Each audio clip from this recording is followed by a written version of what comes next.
Hi, I'm Suzanne, a Stampin' Up demonstrator in Canada. Welcome to another Monday Makes video on my blog and YouTube channel. With the release of this brand new catalog, I decided to do my very first paper share with my customers. So how it works is basically all my customers got together and we bought a whole bunch of pattern paper, and I cut it up and sent it out to them with a little gift inside and everything.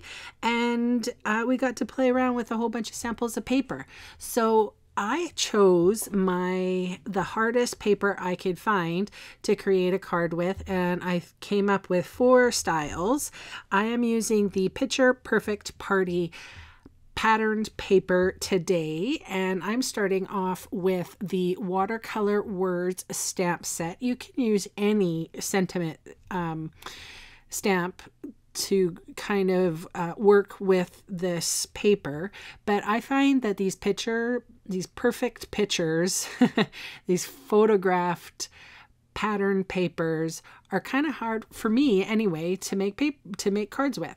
So I challenged myself, and I've come up with a couple of styles. The cookie one is pretty self-explanatory. I just backed it on a piece of Whisper White, and then I used the Happy Birthday from that stamp set and stamped a sentiment, and I didn't ink it up well enough, so I had to go and stick my head over top and re-stamp it, but it worked out fine.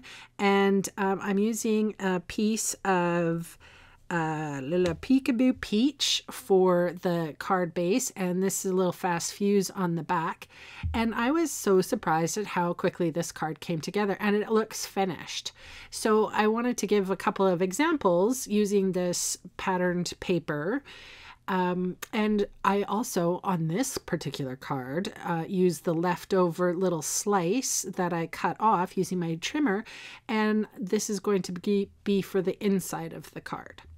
So I've got 4 examples of cards that I've made, and I hope that these give you a couple of ideas to make cards with. Actually, my first instinct with this paper is hard to create cards with, but look at how quick that one came together, and it's cute. It doesn't need anything else. It's actually quite quick to put together. It's nice to have on hand. So this one was fun because I used the May 2017 paper pumpkin, which was sort of, you know, that donut one. So what I did for this card is I cut it down to, I think it was 5 1/4 by 4. And then I sort of measured this stamp and realized that I needed about 3/4 of an inch cut off. And then I cut another slice right in the center, so about an inch, so it's continuous. And then so I stamped the sentiment in Pool Party, I believe. No, Bermuda Bay. And put that sentiment right in the center, and then just use some dimensionals to pop up both of the patterned paper pieces. Oh my gosh, tongue twister. But that one came out pretty cute. And you know, you could use any sentiment, but this one just happened to be from the May 2017 stamp set from Paper Pumpkin. So if you have that one, go ahead and use it with this paper because it went perfectly. I quite like this one as well. And I did add some pearls where I cut my donut.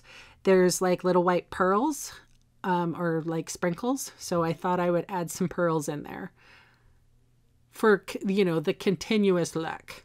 And I like this one. I like them all, actually. I was quite surprised. So I figured the candle one was the hardest. What am I going to do? So the stamp set I used was better together. And what I ended up doing was just cutting a little strip of this patterned paper, and I also backed it with some Peekaboo Peach, just a little strip. Made sure that just a whisper of that Peekaboo Peach was showing.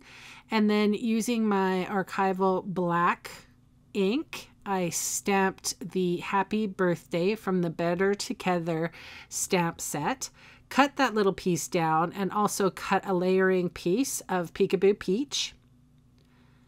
And I just eyeballed it most of the time. So that's the reason why I'm not giving you measurements, because I figure you're going to use sentiments that you have in your stash, and this is just an idea of how to use the pattern paper. I could have easily made 4 birthday cards with this pattern paper, just because I only used probably what, 3/4 of an inch strip,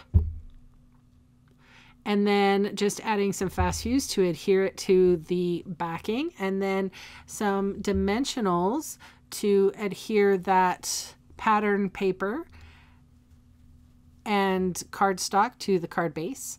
And here I'm using foam adhesive strips. They are double the thickness of dimensionals. So I know I put dimensionals on the candles, so I just put 1 more dimensional on the sentiment piece, and then strip of the adhesive strips on the other side. Then these were the in color enamel shapes in the star variety, and I thought it went really cute. Like, I'm surprising my own self at, you know how I like simple cards, and then, you know, using this paper makes them even more simple. All right, so for the last example I have for you is again using the pattern paper. I backed it with some Pool Party, and I honestly don't know what this stuff is, streamers or whatever. Backed it with some Pool Party. Just a little bit of that patterned paper, or sorry, the cardstock behind the pattern paper, dimensionals on the back, stuck that straight in the middle of the card, so it's definitely got some festive feeling there. And then used just Whisper White Thick for my card base, inking up my Happy Birthday, and that is on Whisper White Thin. And of course I use my stamping mat so that I'm able to get a good impression. And then this is just a little extra Pool Party that is going to be a mat for the Happy Birthday. And I actually did this card in Peekaboo Peach, and the peach was lost. So I definitely liked the Pool Party backing. And then, yeah, that big Happy Birthday, hello, it's huge. And then using, I guess this might have been Soft Sky or Pool Party. Hang on, wait. Pool Party. It is Pool Party. And then I just used my marker. So those are my shares for you today, and I'll try to come up with a couple more examples. But thanks so much for joining me, and I'll see you again soon. Bye! Hey, thanks for sticking around to the end of the video. On screen are 2 more videos for inspiration. Click on the maple leaf to visit my website, or click on me to subscribe to my channel. Thanks again for watching.